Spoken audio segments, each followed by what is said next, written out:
தமிழ் கிறிஸ்டிய நேயர்கள் அத்தனை பேருக்கும் ஆண்டவர் இயேசு கிறிஸ்துவின் உயிர்த்தெழுந்த திருநாள் வாழ்த்துக்கள். இன்றைக்கு ஈஸ்டர் பண்டிகை. முழு உலகமும் இயேசு கிறிஸ்துவின் உயிர்த்தெழுதலை கொண்டாடி கொண்டிருக்கிற இந்த நேரத்தில் உங்களை சந்திப்பதில் மிக்க மகிழ்ச்சி அடைகிறேன்.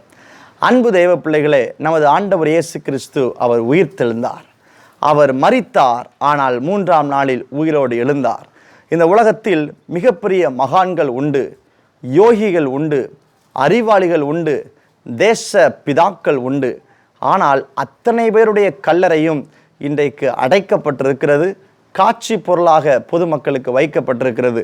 ஆனால் எருசலேமில் இன்றைக்கும் இயேசு கிறிஸ்துவின் கல்லறை திறந்த வண்ணமாக இருக்கிறது. யார் வேண்டுமானாலும் எந்நேரம் வேண்டுமானாலும் போய் பார்க்கும்படி அவைகள் அமைந்துள்ளது. ஆண்டவர் இயேசு கிறிஸ்து அவர் உயிரோடு எழுந்தார். அவர் அங்கே இல்லை, சொன்னபடியே உயிரோடு எழுந்தார். பிரியமான அன்பு ஜனமே, உங்கள் வாழ்க்கையில் இயேசு கிறிஸ்து சொல்லியிருந்த காரியங்களை அப்படியே நிறைவேற்றுவாராக. அவர் சொன்னதை நிறைவேற்றுகிற ஆண்டவர். உங்கள் வாழ்க்கையில் அவர் தந்த வாக்குத்தத்தங்கள் நிச்சயம் நிறைவேறும். தாமதமாகலாம், பிரச்சனை இல்லை, காத்திருங்கள். குறித்த காலம் உங்களுக்காக வைக்கப்பட்டிருக்கிறது.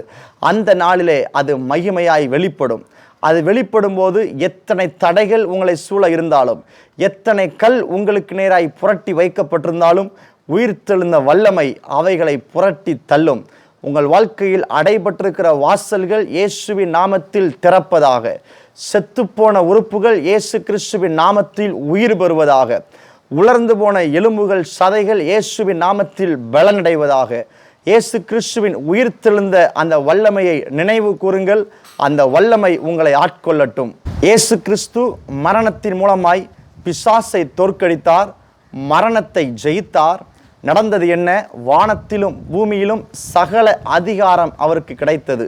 இயேசு கிறிஸ்து மரணத்தை ஜெயித்தார், பிசாசை தோற்கடித்தார். ஆகவே வானத்திலும் பூமியிலும் சகல அதிகாரம் அவருக்கு கிடைத்தது.